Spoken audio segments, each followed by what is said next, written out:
Hello and very warm welcome once again to the tax express.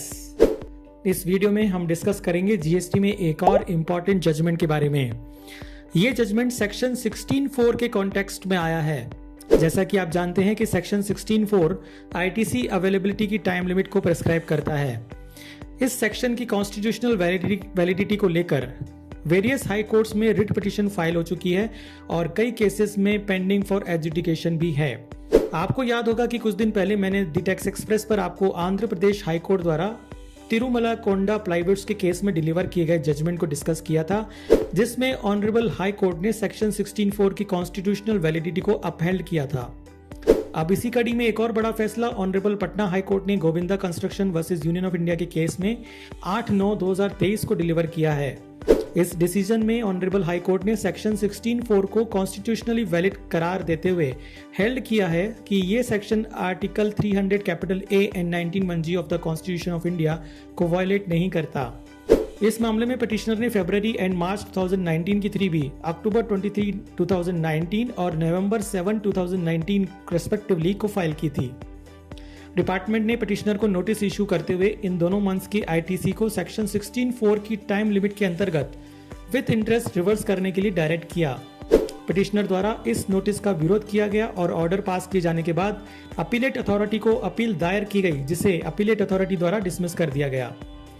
Petitioner ने honourable Patna high court के समक्ष writ petition file की और section 16(4) की time limit की कॉन्स्टिट्यूशनल वैलिडिटी को चैलेंज करते हुए दलील दी कि सेक्शन 16(4) में आईटीसी अवेल करने की टाइम लिमिट क्लैरिफिकेटरी इन नेचर है और article 300 capital A of the constitution के अंतर्गत आईटीसी एक वेस्टेड राइट है, जो प्रोटेक्टेड एंड वेस्टेड राइट होने के कारण रेस्ट्रिक्ट नहीं किया जा सकता।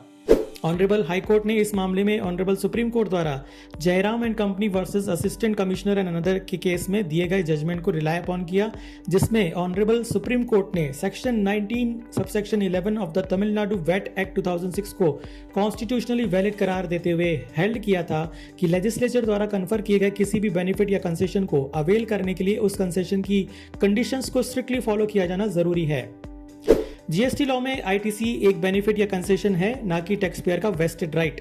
इसलिए इस बेनिफिट या कंसेशन को अवेल करने के लिए लेजिस्लेचर द्वारा जो भी कंडीशंस इंपोज की गई हैं, including time limit to avail ITC, court ने कहा कि सेक्शन 16(4) के क्लियर मैंडेट और क्लियर लैंग्वेज को देखते हुए पिटिशनर के कंटेंशंस लीगली टेनेबल नहीं है। Accordingly honourable Patna high court ने सेक्शन 16(4) को कॉन्स्टिट्यूशनली वैलिड अपहेल्ड किया और कहा कि ये सेक्शन किसी भी कॉन्स्टिट्यूशनल प्रोविजन या फंडामेंटल राइट्स को वायलेट नहीं करता है। अकॉर्डिंगली पिटिशनर को रिट पिटीशन डिसमिस कर दी गई। तो ये एक बड़ा जजमेंट सेक्शन 16(4) को लेकर आया है और जैसा कि हमने honourable Andhra Pradesh high court के केस में भी देखा था, इस केस में भी सिमिलर रूलिंग आई है और कोर्ट ने हेल्ड किया है कि आईटीसी लेजिस्लेचर द्वारा कन्फर किया गया बेनिफिट या कंसेशन है, जिसे लेजिस्लेचर रेस्ट्रिक्ट कर सकता है और इस बेनिफिट या कंसेशन को अवेल करने के लिए जो भी कंडीशंस लॉ में प्रिस्क्राइब्ड हैं उन्हें स्ट्रिक्टली फॉलो किया जाना जरूरी है। तो इस तरह आपने देखा कि सेक्शन 16(4) की कॉन्स्टिट्यूशनल वैलिडिटी को इस केस में अपील कर दिया गया है और अब इस संबंध में 2 हाई कोर्ट की रूलिंग आ चुकी हैं। तो अब इन दोनों डिसीजंस के बाद ये लगभग साफ हो चुका है कि आईटीसी के ट्रू नेचर क्या है और सभी टैक्स पेयर्स के लिए इस सेक्शन में दी गई टाइम लिमिट को स्ट्रिक्टली फॉलो करना जरूरी है। टैक्सेशन से जुड़ी ऐसी ही regular updates, case law analysis and query resolutions के लिए देखते रहिए आपका अपना द टैक्स एक्सप्रेस। चैनल को सब्सक्राइब करके बेल आइकन प्रेस करना ना भूलें। धन्यवाद।